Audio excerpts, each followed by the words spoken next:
અમેરિકામાં green card હાથમાં છે એટલે હવે કોઈ ડર નથી. તમે સુરક્ષિત છો અને તમને કોઈ અમેરિકા છોડાવી નહીં શકે. જો તમે પણ વર્ષોથી આ માન્યતા સાથે અમેરિકામાં રહેતા હોય તો આજના સમાચાર ખાસ ધ્યાનથી સાંભળજો, કારણ કે ગ્રીન કાર્ડ હોવા છતાં કેટલાક કિસ્સામાં અમેરિકન ઇમિગ્રેશન વિભાગ ફરીથી તમારા વર્ષો જૂના ઇમિગ્રેશન રેકોર્ડને ખોલી શકે છે. અને જો સરકારને લાગે કે ભૂતકાળમાં ગ્રીન કાર્ડ આપતી વખતે કોઈ કાયદાકીય ભૂલ, ખોટી માહિતી અથવા એન્ટ્રી સંબંધિત ગંભીર સમસ્યા રહી હતી તો તમને નોટિસ ટુ અપિયર એટલે કે એનટીએ આપીને ઇમિગ્રેશન કોર્ટની કાર્યવાહીનો સામનો કરવો પડી શકે છે.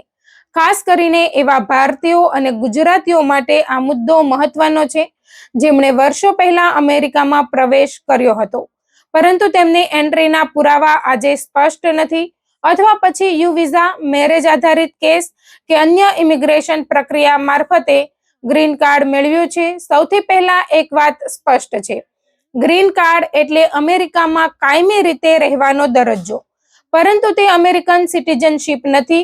ગ્રીન કાર્ડ ધારકોને અમેરિકામાં રહેવા અને કામ કરવાનો અધિકાર મળે છે, પરંતુ વોટિંગ જેવા અધિકારો સામાન્ય રીતે સિટીઝન માટે જ હોય છે. અને જ્યારે કોઈ ગ્રીન કાર્ડ ધારક સિટીઝનશીપ માટે અરજી કરે છે ત્યારે યુએસસીઆઈએસ તેની ઇમિગ્રેશન હિસ્ટ્રી પણ તપાસી શકે છે. એટલે જ કેટલાક લોકો વર્ષોથી ગ્રીન કાર્ડ હોવા છતાં સિટીઝનશીપ માટે અરજી કરતા ડરે છે. હવે સૌથી મહત્વનો સવાલ એ છે કે આખરે કયા ગ્રીન કાર્ડ ધારકો માટે જૂની એન્ટ્રી સમસ્યા બની શકે છે. એવા લોકોના કેસમાં ખાસ સવાલ ઊભો થઈ શકે છે જેમની અમેરિકામાં એન્ટ્રી કેવી રીતે થઈ હતી તેનો યોગ્ય રેકોર્ડ નથી. ઉદાહરણ તરીકે, કોઈ વ્યક્તિ ઘણા વર્ષો પહેલા બોર્ડર પરથી અમેરિકામાં આવી હોય, તેની પાસે I-94 અથવા અન્ય એન્ટ્રી રેકોર્ડ ઉપલબ્ધ ન હોય અને ત્યારબાદ કોઈ ઇમિગ્રેશન બેનિફિટ દ્વારા ગ્રીન કાર્ડ મેળવી લીધું હોય, તો ભવિષ્યમાં સરકાર તેની મૂળ એન્ટ્રીની કાયદાકીય સ્થિતિ તપાસી શકે છે. અહીં વેવ થ્રુ એન્ટ્રીનો મુદ્દો પણ મહત્વનો છે. ઇમિગ્રેશન કાયદા હેઠળ કેટલીક પરિસ્થિતિમાં વ્યક્તિ કાયદેસર પોર્ટ ઓફ એન્ટ્રી પર પહોંચી હતી અને ઇમિગ્રેશન અધિકારીએ તેને ઔપચારિક પ્રક્રિયા વિના આગળ જવા દીધી હતી, તો ચોક્કસ સંજોગોમાં તેને ઇન્સ્પેક્શન માટે પૂરતી એન્ટ્રી માનવામાં આવી શકે છે. પરંતુ ધ્યાન રાખજો, આ વાત ગેરકાયદેસર રીતે બોર્ડર પાર કરનાર વ્યક્તિ માટે લાગુ પડતી નથી. એટલે જો કોઈ વ્યક્તિ કહે કે ઓફિસરે મને રોક્યો નહીં એટલે મારી એન્ટ્રી લીગલ હતી, તો એટલું પૂરતું નથી. એન્ટ્રી કયા સ્થળેથી થઈ, કઈ તારીખે થઈ, તે સમયે ઇમિગ્રેશન અધિકારી સાથે શું થયું અને કોઈ દસ્તાવેજ ઉપલબ્ધ છે કે નહીં, આ બધી વિગતો મહત્વની બની શકે છે. કેટલાક જૂના કેસોમાં બોર્ડર ક્રોસિંગની આસપાસના પુરાવા, મુસાફરીની વિગતો અથવા તે સમયના અન્ય દસ્તાવેજો પણ ઉપયોગી બની શકે છે.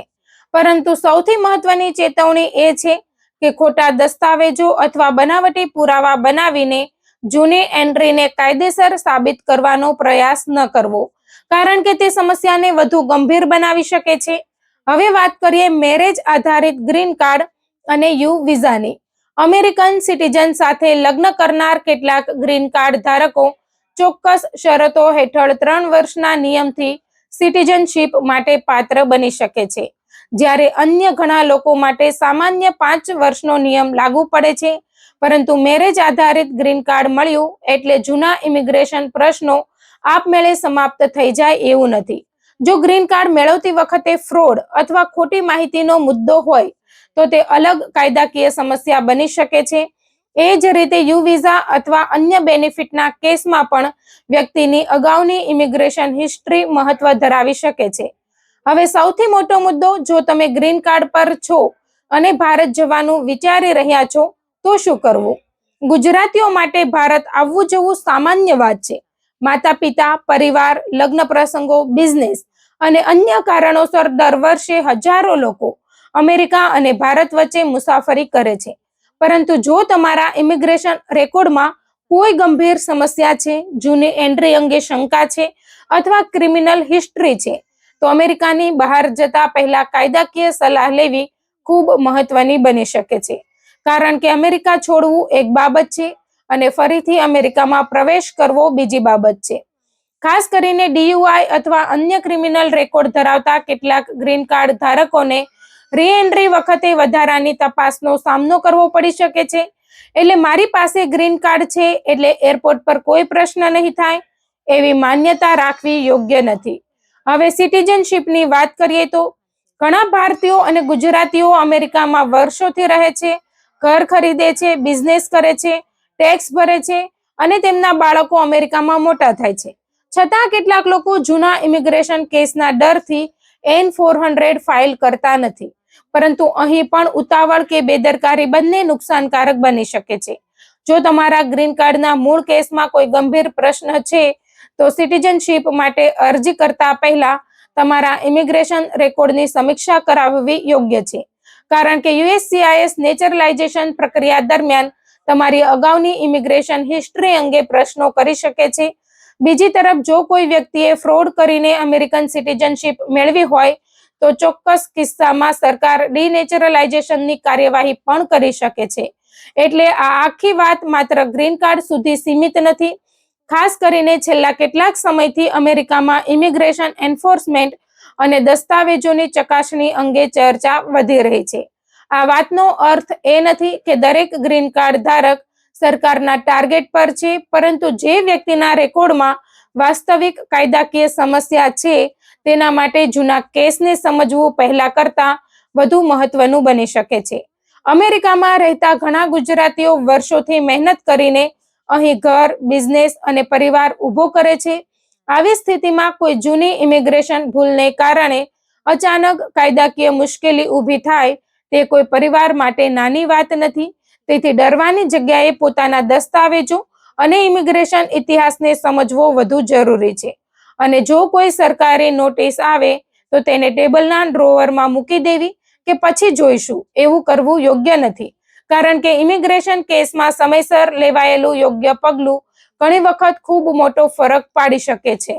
અમેરિકામાં રહેતા ભારતીયો અને ખાસ કરીને ગુજરાતીઓ માટે આજનો સૌથી મોટો સંદેશ એ છે કે વર્ષો જૂની ઇમિગ્રેશન હિસ્ટ્રીને હળવાશથી ન લો.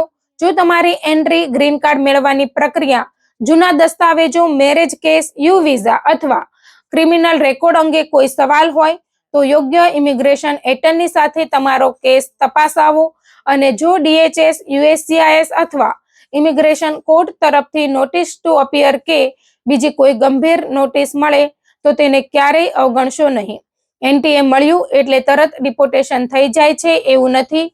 સામાન્ય રીતે વ્યક્તિને કોર્ટમાં પોતાનો કેસ રજૂ કરવાની કાયદાકીય તક હોય છે, પરંતુ નોટિસને અવગણવી કે કોર્ટની તારીખ ચૂકી જવી મોટી મુશ્કેલી ઊભી કરી શકે છે. તેથી જો તમારું ગ્રીન કાર્ડ વર્ષો જૂનું છે તો માત્ર ગ્રીન કાર્ડની એક્સપાયરી ડેટ જોઈને નિશ્ચિત ન બનો. તમારા ઇમિગ્રેશન રેકોર્ડની સ્થિતિ પણ સમજો. કારણ કે અમેરિકાની ઇમિગ્રેશન સિસ્ટમમાં ક્યારેક વર્ષો પહેલા બનેલી એક નાની ભૂલ આજે મોટો પ્રશ્ન બની શકે છે. અને એટલે જ ગ્રીન કાર્ડ ધરાવતા દરેક ભારતીય અને ગુજરાતી માટે આ સંદેશ ખૂબ મહત્વનો છે. તમારા દસ્તાવેજો તપાસો, તમારી જૂની એન્ટ્રી સમજો, સરકારી નોટિસને ગંભીરતાથી લો અને કોઈ પણ મોટો નિર્ણય લેતા પહેલા યોગ્ય કાયદાકીય સલાહ મેળવો. ગ્રીન કાર્ડ મહત્વનું છે, પરંતુ તમારી સંપૂર્ણ ઇમિગ્રેશન હિસ્ટ્રી તેનાથી પણ વધુ મહત્વની છે.